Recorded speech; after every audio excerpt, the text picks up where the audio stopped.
میں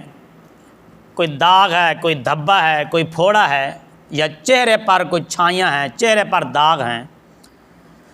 تو سورہ بقرہ آیت نمبر 71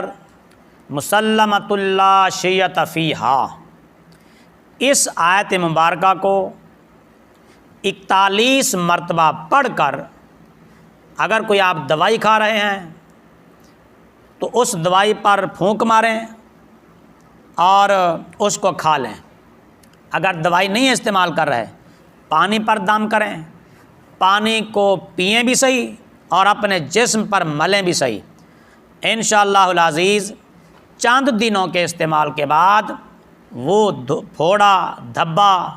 چہرے کی چھائیاں، یہ ساری چیزیں انشاءاللہ ختم ہو جائیں گی، کیونکہ یہ اللہ کا کلام ہے، اس میں کسی قسم کا کوئی شک تو ہے نہیں، اللہ کے کلام میں شفا ہی شفا ہے۔ وہ سورہ بقرہ آیت نمبر 71 مسلمۃ لا شیۃ فیہا 41 مرتبہ پڑھ کر پانی میں دم کر کے پانی استعمال کریں، یا اگر کوئی آپ دوائی استعمال کر رہے ہیں تو اس دوائی پر پھونک مار کر استعمال کریں۔